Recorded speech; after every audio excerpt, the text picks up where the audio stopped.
destacar especialmente que de Uruguay de Flores estamos junto al intendente departamental y presidente del Congreso Nacional de Intendentes, el doctor Armando Castañdebar, y venimos acompañados también por una delegación integrada con ediles departamentales, legisladores locales, representantes de todos los partidos políticos con representación en el departamento y también un concejal de un municipio de nuestro departamento.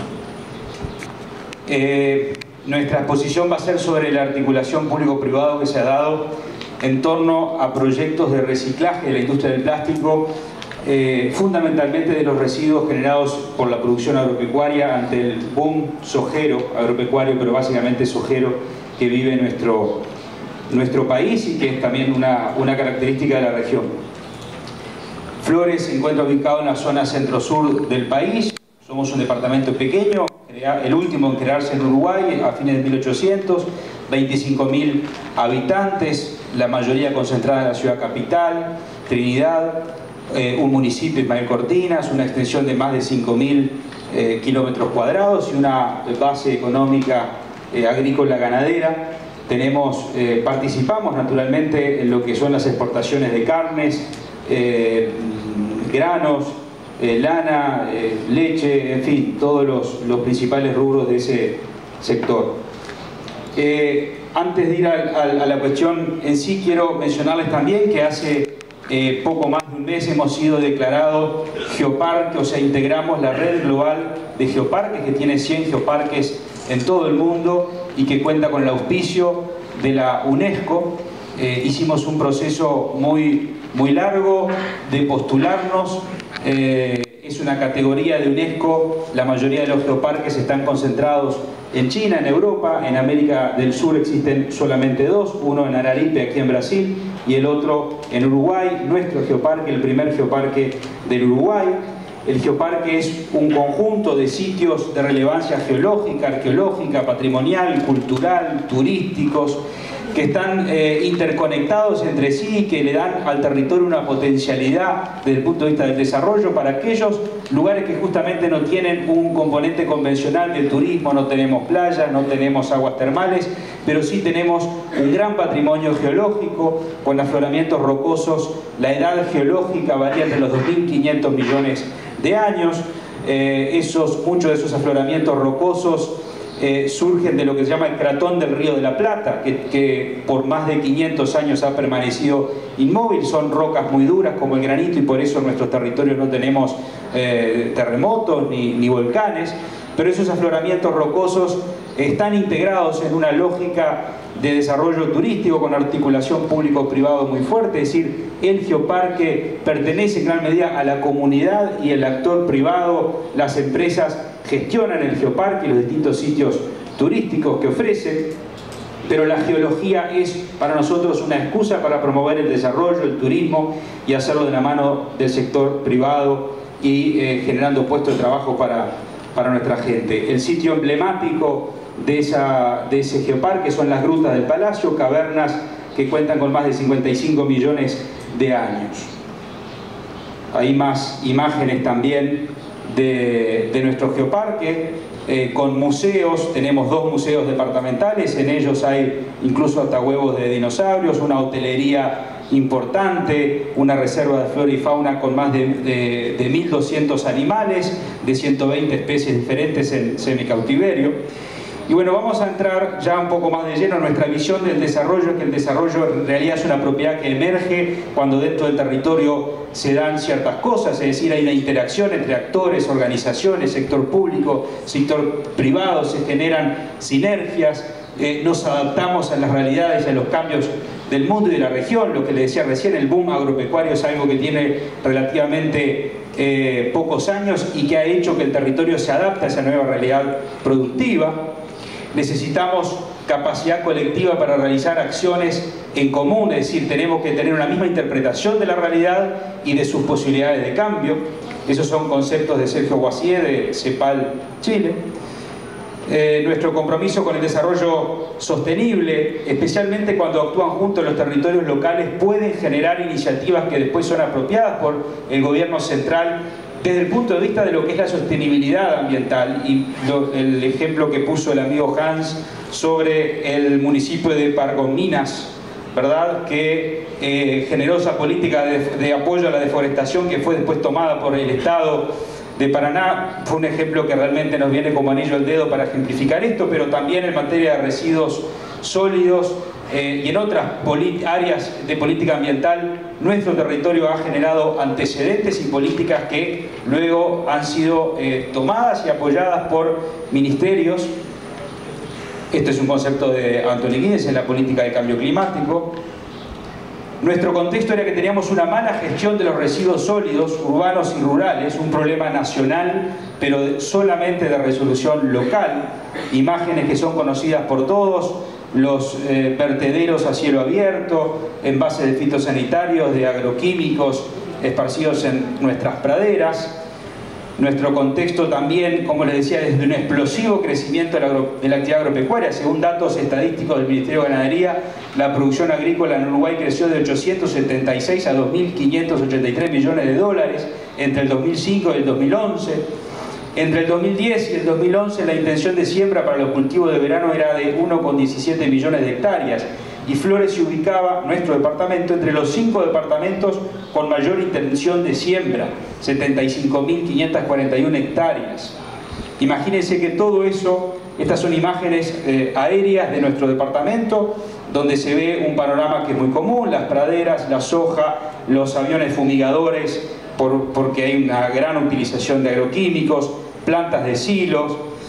Estas imágenes es el silo bolsa que se utiliza para el almacenamiento de semilla. Eso es una imagen recurrente en el campo del Uruguay. Esas son imágenes de distintos sitios de nuestro territorio, esas pequeñas franjas blancas que se ven y parecen pequeñas cuando uno está al lado, realmente son muy grandes. Imagínense las toneladas de material de silo bolsa que el productor agropecuario lo prendía a fuego como solución para desprenderse de él. Imagínense si hablamos del cambio climático, vaya si tendremos cosas para corregir.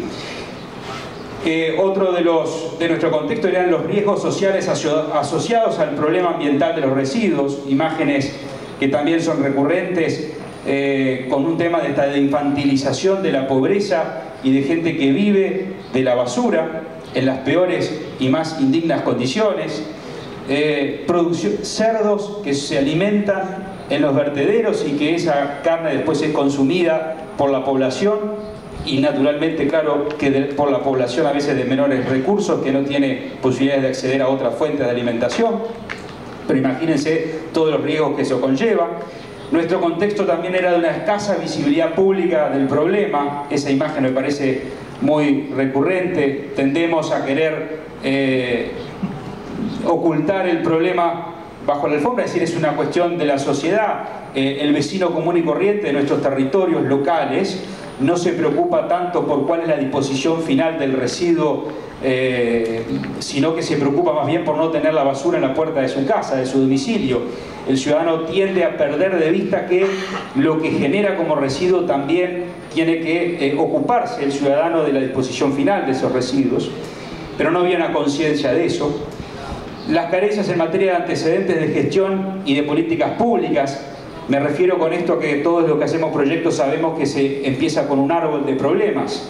Nuestro árbol de problemas estaba vacío. No había análisis riguroso de la situación, no había proyectos significativos en ejecución, no había una política sostenida, no había sistematización de experiencias, por tanto, esa era parte del contexto institucional cuando se empiezan a tomar ciertas medidas.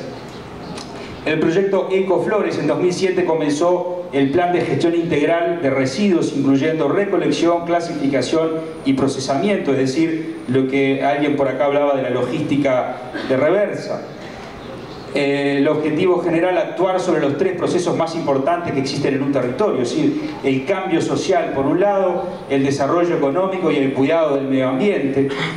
El objetivo específico era implementar circuitos limpios de recolección urbana y rural, clasificar y agregar valor a partir del reciclado. Acá en Curitiba dicen, la basura que no es basura no va a la basura.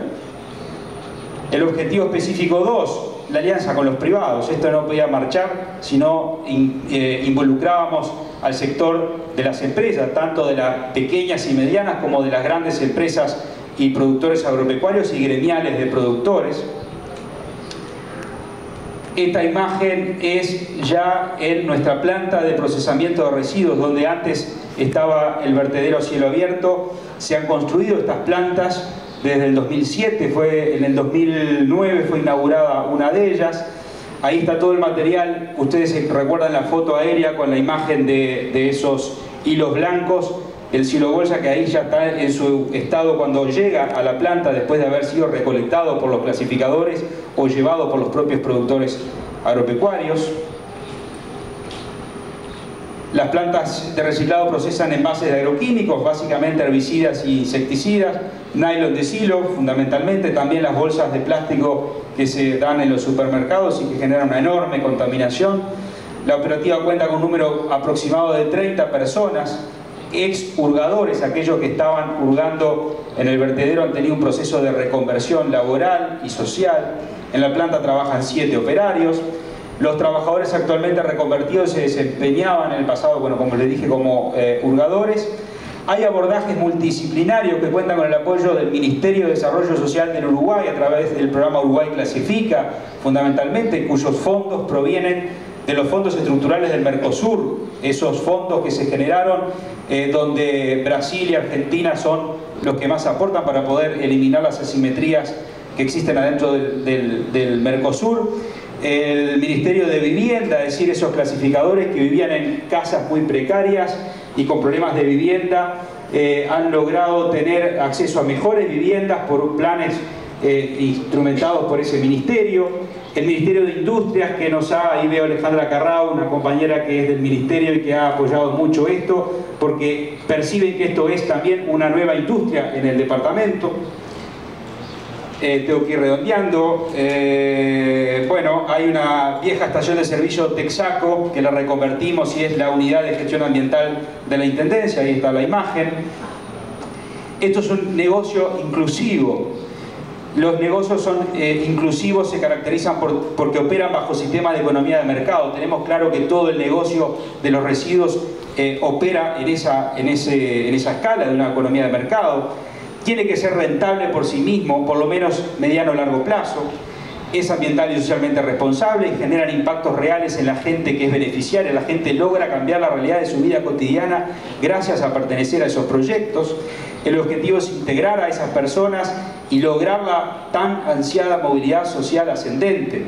Pero hay una cosa que me parece fundamental, la confianza empresarial. Esto de los negocios inclusivos apunta a que haya confianza en el empresariado local, porque si queremos alianzas entre el sector público y el sector privado tiene que ver que se está aliando con alguien que en definitiva también entiende su lógica de mercado y que no es un despilfarrador de los recursos públicos y que lo invierte con la expectativa también de que eso genere actividad económica sustentable. La diferencia de un negocio social con un negocio clásico es que el horizonte de ganancia está más extendido, pero que existe igualmente. Y generar esa confianza con el sector empresarial era fundamental para llevar adelante este tipo de acuerdos, porque la articulación público-privado se funda sobre todas las cosas en que exista esa confianza, más allá de procedimientos.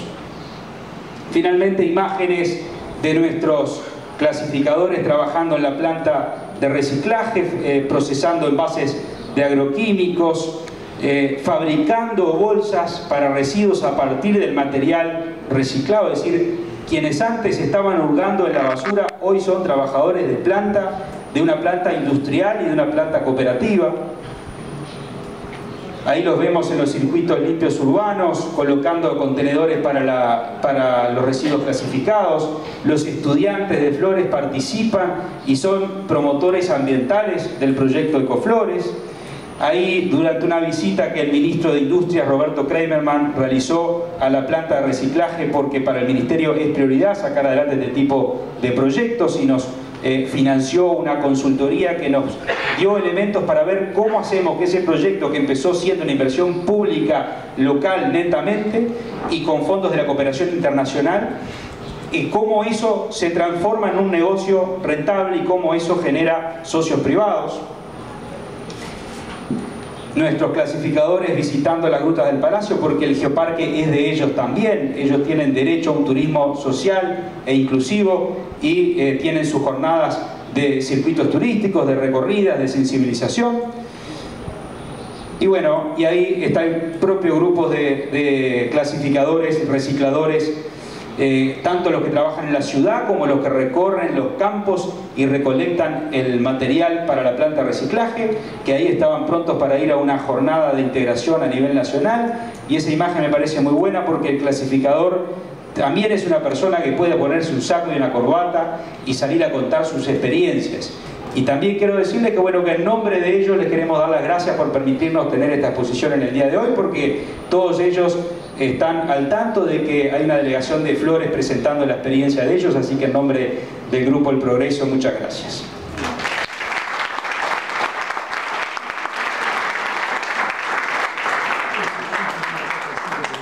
Obrigado, Diego. Projeto excelente, brilhante, né? Um tema extremamente importante e relevante para as cidades, né?